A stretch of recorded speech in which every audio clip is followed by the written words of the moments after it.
extra window. My grandfather had one rule. If you ever find the cabin, count the windows before you go inside. I was 8 when he told me that. He'd been drinking. His hands shook around a coffee mug while rain hammered the roof. "Count them twice," he said.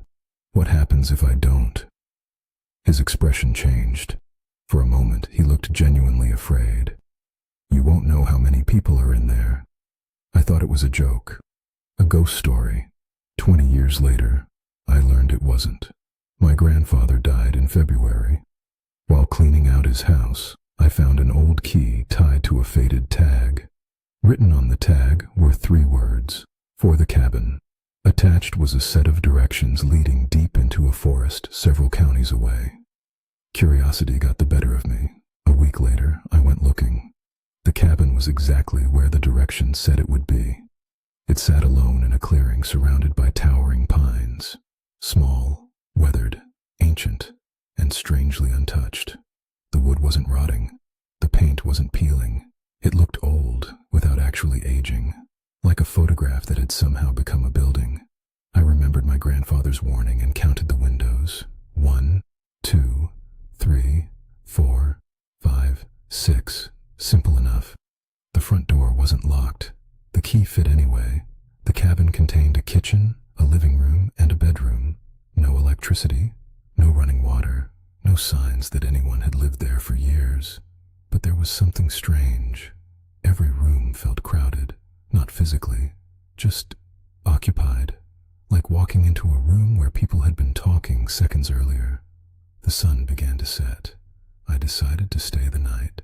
That was when I remembered the rule: count the windows again, just for fun.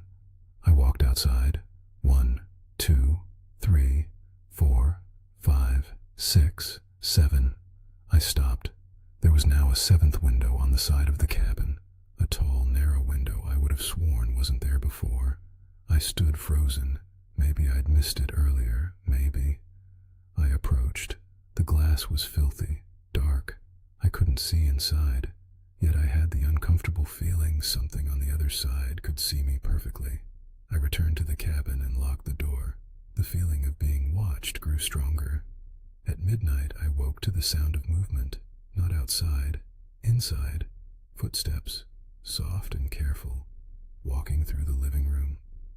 I grabbed my flashlight. The beam swept across empty furniture. Nothing. Then I noticed the bedroom door was open. I was certain I'd closed it. The room was empty, but the window count wasn't. There was another window, inside the bedroom, an 8th window, built directly into a wall that had previously been solid wood. My stomach dropped. The glass reflected my flashlight, and someone else's face, standing directly behind me. I spun around. Nobody was there. When I looked back, the reflection was gone. The window remained. I didn't sleep after that. I sat in a chair with a fireplace poker until dawn. The moment sunlight appeared, I went outside.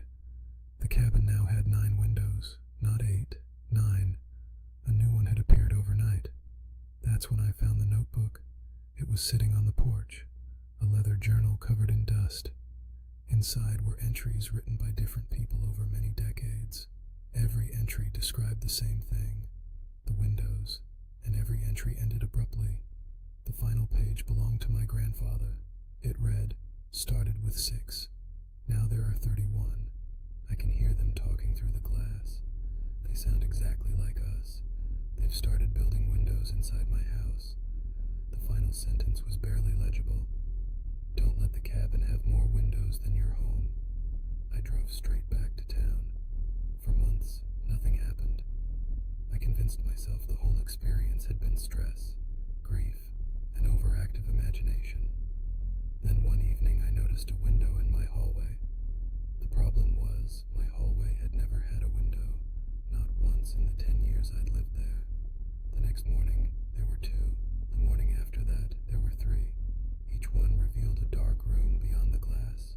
Not outside, not another apartment, just darkness, deep and endless. Sometimes shapes moved inside it. Sometimes faces appeared, watching, waiting, smiling. I sold the apartment, moved across the country, bought a house with as few windows as possible. For a while, it worked. The new windows stopped appearing. The nightmares faded. Life returned to normal. 3 nights ago, I woke to knocking, not on the door, on the glass. Tap, tap, tap. I looked toward my bedroom window. A man stood outside, thin,